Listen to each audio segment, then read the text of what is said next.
Hi అండి, అందరికీ నమస్కారం. ఈ వీడియోలో అయితే మనము డిఎస్సి 2024 వాయిదా అండి హైకోర్టుకు లెటర్ అయితే పంపారు. సో ఎవరు పంపారు, ఎందుకు పంపారు, ఆ వివరాలు అయితే తెలుసుకోబోతున్నాం. వీడియోని అయితే ఎక్కడైనా స్కిప్ చేయకుండా చివరి వరకు చూసినట్లయితే ఇన్ఫర్మేషన్ పూర్తిగా అర్థమవుతుంది.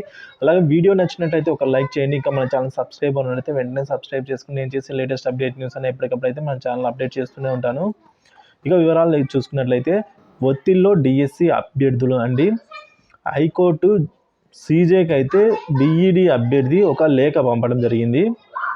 సో ప్రభుత్వం తాజాగా ప్రకటించిన టెట్ డిఎస్సి పరీక్షల సమయం తక్కువ ఉండడంతో అభ్యర్థుల ఒత్తిళ్లకైతే గురవుతున్నారని కొత్తగూడెం వీధి మండలం అయితే నుంచి బీఈడి అభ్యర్థి సోమేష్ కుమార్ అయితే ఈ విధంగా లేఖ పంపారండి. ఈ మేరకు హైకోర్టు ప్రధాన న్యాయమూర్తికి జస్టిస్ ధీరజ్ సింగ్ ఠాగూర్ అయితే బుధవారం లేఖ పంపారు. ఈయన 1,00,000 మంది నిరుద్యోగులు డిఎస్సి కోసం 4 ఏళ్లుగా ఎదురు చూస్తూ ఉన్నారు. ఎన్నికల సమయంలో కేవలం 6,100 పోస్టులకు మాత్రమే డిఎస్సి ప్రకటించారు. సమయం తక్కువగా ఉండడంతో అభ్యర్థులు తీవ్ర ఒత్తిళ్లకు గురవుతున్నారు. ఈ నోటిఫికేషన్పై మళ్ళీ ఆలోచించి మా గురించి కూడా కొంచెం ఆలోచించి నిర్ణయం తీసుకోవాలని చెప్పి అయితే హైకోర్టుకే లేఖ రాశాడండి.